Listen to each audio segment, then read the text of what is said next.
Serikali ya Mapinduzi ya Zanzibar imeahidi kuendelea kutoa ushirikiano kuhakikisha muungano unaimarika kufikia dhamira ya waasisi wake kwa kudumisha uhuru, umoja na mshikamano wa Tanzania. Ametoa tamko hilo Rais wa Zanzibar na Mwenyekiti wa Baraza la Mapinduzi Dr. Hussein Ali Mwinyi alipozungumza katika hafla ya kutunuku nishani za kumbukumbu ya muungano iliyoambatana na uzinduzi wa kitabu cha Mwalimu Julius Nyerere Photographic Journey cha historia ya Rais wa kwanza wa Jamhuri ya Muungano wa Tanzania uliofanyika Ikulu Chamwino, Dodoma.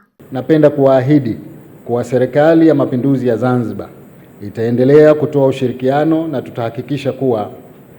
tutahakikisha kwa pamoja tunayafikia malengo ya waasisi wa muungano wetu kwa faida ya kizazi cha sasa na wale watakaokuja baadaye.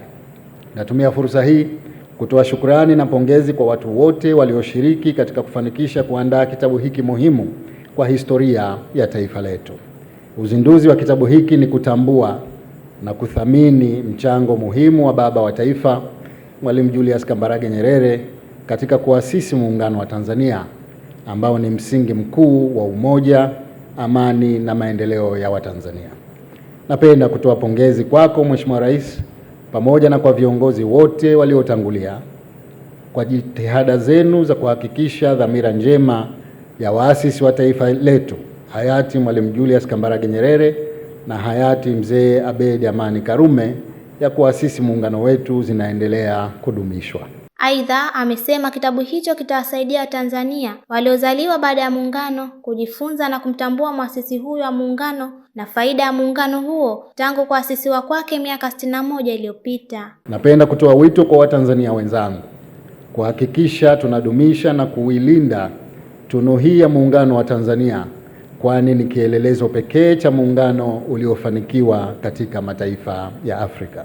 Kitabu hicho kimezinduliwa wakati wa Tanzania wanaadhimisha miaka 61 ya mafanikio ya muungano wa Tanzania. Madina Omar, ASAM Online TV. Hebu tulia. Mtakuja halafu mie huko. Fanya hatu haribu kazi za watu au wale ya. Hello. Kajara.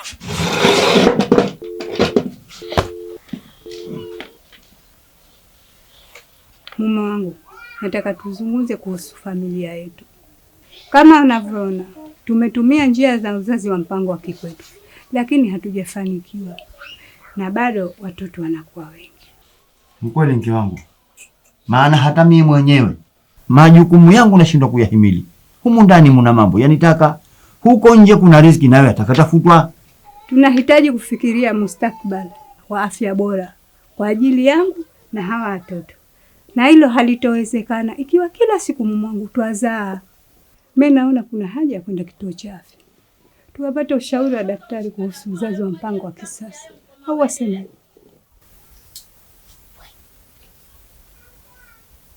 Haya, karibuni sana.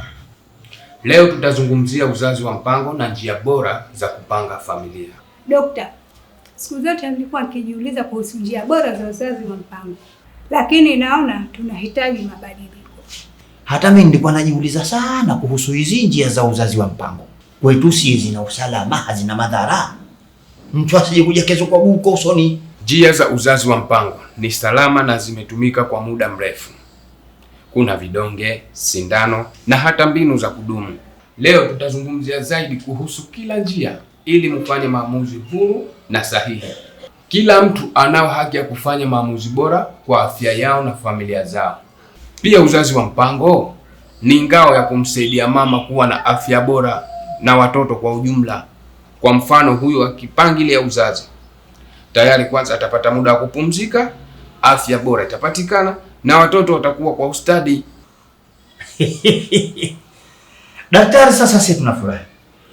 Na twafurahi kwa sababu kuanzia sasa tuna uwezo wa kuipanga familia yetu na kuhakikisha twapata nafasi ya kulea kila mtoto kwa upendo na elimu. Ujumbe huo umeletwa kwenu na Chama cha Waandishi wa Habari Wanawake Tanzania, Zanzibar, TAMWA.